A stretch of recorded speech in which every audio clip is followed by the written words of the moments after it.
Bonjour à tous, aujourd'hui on va voir pourquoi 2021 devrait être une excellente année pour acheter de l'argent métal. Petite parenthèse pour ceux qui ne me connaissent pas encore, quand je parle d'investir dans l'argent, je veux bien entendu parler d'acheter de l'argent physique, comme les pièces que vous voyez ici.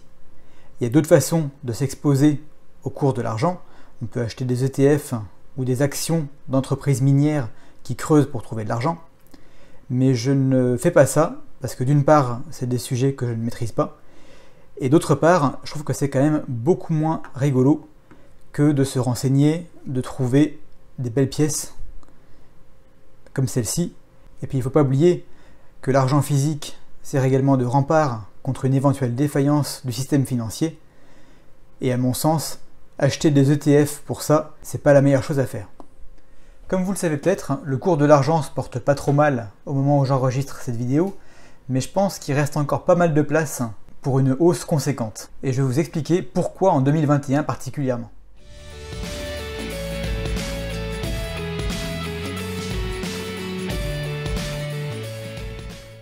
« 2020 n'a pas été une année facile, et 2021 pourrait être l'année qui verrait un début de reprise se profiler. Et c'est cette reprise qui pourrait bien propulser le cours de l'argent vers le haut. D'abord, on va parler de l'aspect industriel des choses.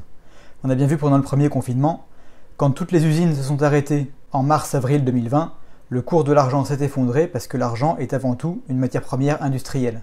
En cas de reprise appuyée en 2021, la demande d'argent devrait augmenter et le prix monter en conséquence. Mais ce n'est pas le seul effet que pourrait avoir une reprise économique sur le cours de l'argent. Avant d'aller plus loin, je vais prendre une petite minute pour vous expliquer ce qu'est la vélocité de la monnaie. La vélocité de la monnaie, c'est la vitesse à laquelle un billet change de main, pour faire simple. On va commencer par voir ce qui se passe quand tout va bien, et ensuite on verra comment est-ce que les choses changent en temps de crise. Imaginons donc que tout va bien, et que vous travaillez comme serveur dans un restaurant. Le jour de la paye, votre patron vous vire par exemple 10 €. Le soir, vous rentrez chez vous, vous passez devant la boulangerie, tout va bien, vous êtes de bonne humeur, vous décidez d'acheter un gâteau pour le dessert du soir. Vous le payez 10 € qui vont dans la poche de votre boulanger. Le boulanger est content, la boutique tourne bien, il décide de faire appel à un peintre pour refaire sa devanture. Les 10 € changent à nouveau de main, ils sont maintenant au peintre. Pareil, le peintre est content, il a pas mal de travail en ce moment, il décide de développer son entreprise et pour ça, il a besoin de créer un site web. Il va donc donner 10 € à un web designer pour le faire à sa place. Le web designer lui aussi a beaucoup de travail. Et pour fêter ça, il amène sa famille au restaurant de votre patron où il dépense ses 10 €. On voit que dans le cours d'une seule journée, un billet de 10 € a pu changer 5 fois de main. On dit que la monnaie a une vélocité de 5. Lorsqu'une pièce, un billet ou une unité monétaire transmise électroniquement permet de réaliser beaucoup de transactions dans une seule journée, on dit que la vitesse de la monnaie est élevée et c'est plutôt une bonne chose. Ça facilite les échanges et c'est nécessaire à une économie en bonne santé. Maintenant, on va voir comment les choses se passent dans une économie en crise, une crise comme celle qu'on est en train de traverser. Pour commencer, le restaurant dans lequel vous travaillez est fermé, donc vous risquez d'être licencié. Si vous n'êtes pas payé, vous risquez pas d'aller dépenser votre argent chez le boulanger. Si le boulanger vend moins de gâteaux, il risque de remettre les travaux de sa devanture à l'année prochaine. Si le peintre ne travaille pas, il ne cherchera pas à investir dans un site web pour son entreprise. Et si le web designer n'a plus de travail, eh ben, il ne risque pas d'aller au restaurant qui, de toute façon, est fermé. On voit qu'à chaque étape, l'acteur économique a de très bonnes raisons de vouloir garder l'argent qu'il a plutôt que de le dépenser.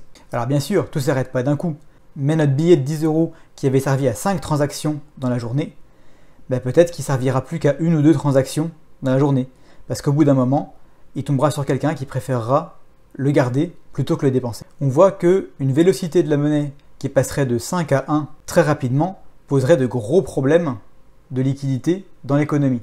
Pour éviter que tout s'effondre, la BCE, indirectement évidemment, que ce soit via les aides au chômage partiel mises en place par l'État, les prêts garantis par l'État, mais tout cet argent, il est emprunté par l'État à la BCE, donc ça revient au même.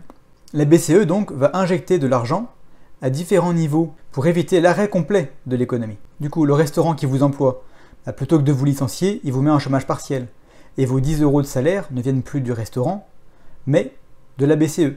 Une fois que vous avez touché ces 10 euros, vous pouvez choisir de les dépenser, mais il est probable que vous allez les épargner plutôt. Du coup, le boulanger, s'il veut refaire sa devanture quand même, il va devoir recevoir une aide, sous la forme peut-être d'un prêt garanti par l'État, et ainsi de suite. Le peintre sera peut-être aussi aidé par l'État, le web designer sera peut-être aussi aidé par l'État, et la boucle est bouclée jusqu'au restaurant. On voit que quand tout le monde se met à épargner, chaque billet de 10 euros ne sert qu'une seule fois. Donc si on veut maintenir 5 transactions par jour, on a besoin de 5 billets. C'est le rôle de l'impression monétaire actuelle, c'est d'empêcher la baisse de la vélocité de la monnaie, de détruire toute l'économie.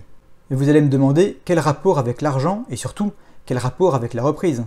Pour l'instant, la BCE et la Fed aux États-Unis impriment à tour de bras et on ne voit pas vraiment de conséquences dans la vie de tous les jours. Et oui, cette impression monétaire n'arrive pour l'instant péniblement qu'à compenser la baisse de la vitesse de circulation de la monnaie. Dans mon exemple, on vient de multiplier la masse monétaire par 5.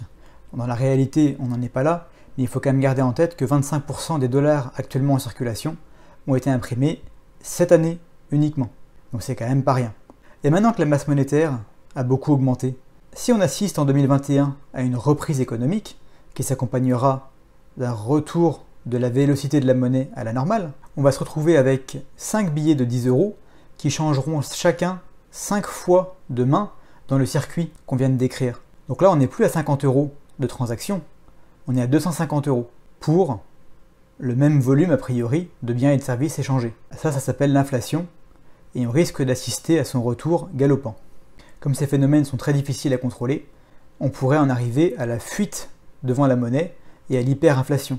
Si vous êtes sûr que le billet de 10 euros que vous avez entre les mains vaudra 10 fois moins une semaine après, croyez-moi, vous allez le dépenser le plus vite possible pour acheter quelque chose qui conservera de la valeur. Je vous laisse imaginer l'évolution du prix des métaux précieux dans ce contexte-là. Et qu'est-ce qu'on peut tirer de tout ça maintenant? À titre personnel, je ne m'embarrasse pas d'une variation du prix de l'once d'argent d'1 ou 2 euros. J'en achète régulièrement. Je vous encourage à faire pareil, même si évidemment c'est que mon avis et je ne suis pas conseiller financier. Ne laissez pas le doute et l'attente d'un moment idéal pour investir vous empêcher de faire ce qui est nécessaire.